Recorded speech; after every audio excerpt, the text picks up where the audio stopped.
นี่คือครั้งแรกของสาวลาวที่ได้นั่งรถไฟ ซึ่งรถไฟที่เฮานั่งนั้นก็คือรถไฟที่โคราชเพื่อเดินทางไปหนองคาย ซึ่งค่าตั๋วรถไฟที่เฮาเลือกนั่นก็คือราคา 64 บาทเป็นพัดลมนั่นเอง ถ้าถามพลอยว่าราคาถูกแบบนี้บรรยากาศเป็นจังใดก็คือหนาวอยู่เด้ทุกคนเพราะว่าลมพัดจากหน้าต่าง แต่สำหรับพลอยราคา 64 บาทก็คือซิลๆเด้ทุกคนบ่ว่าสิเป็นผลไม้ขนมคือกระเจ้ามาขายอยู่ตลอดเวลาและห้องน้ำก็มี2ทั้งแบบนั่งและก็แบบเหยียบเฮาใช้เวลาเดินทางออกจากโคราชเวลา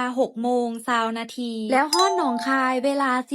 12:40 นาทีเฮาใช้เวลาเดินทางแม่น6 ชั่วโมงกว่าและการจำด่านข้ามลาวของเฮาก็คือพังไทยบ่ได้เสียเงินและพังลาวก็บ่ได้เสียเงินเสียแต่ค่าซื้อปี้เพื่อข้ามด่านและตอนสิกลับมาพังไทยพังลาวคือเสียแต่ค่าลงทะเบียนแต่สำหรับพลอยมีหนูนี่เฮ็ดให้ก็เลยลงทะเบียนฟรีแล้วก็ซื้อปี้ข้ามมาด่านพังไทย20,000กี้ส่วนค่าจำเข้าด่านพังไทยของพลอยนั้นแม่น200 บาทส่วนลงทะเบียนอยู่พังลาวนั้นถ้าไผเฮ็ดเป็นก็เข้าใน Google เฮ็ดได้ทุกคนแต่สำหรับพลอยเฮ็ดบ่เป็นก็เลยให้หมู่เฮ็ดให้เว้ารวมแล้วถ้าลงทะเบียนเองก็คือบ่ได้เสียเงินแต่ถ้าให้คนในด่านเฮ็ดให้ก็คือเสียเงินแน่นอนการข้ามมาฮอดลาวขนาดนี้สิ่งที่เฮาขาดบ่ได้นั่นก็คือเบียร์ลาวนั่นเองทุกคนเพราะว่าเบียร์ลาวเป็นเบียร์ที่มีแต่ความจริงใจช่วงนี้มีแต่รสใหม่ๆที่ผลิตออกมาทุกคนมีคนเลี้ยงเบียร์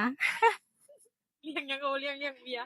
แต่ว่าคนที่ซื้อเบียร์เลี้ยงเฮานี่ก็คือบ่ได้กินเลยซื้อให้เฮาแล้วก็ข้ามเมืองพังลาวเสยแต่สปอนเซอร์ของเฮาในมื้อนี้ก็ขอขอบใจไอ้จอนหลายๆเด้อ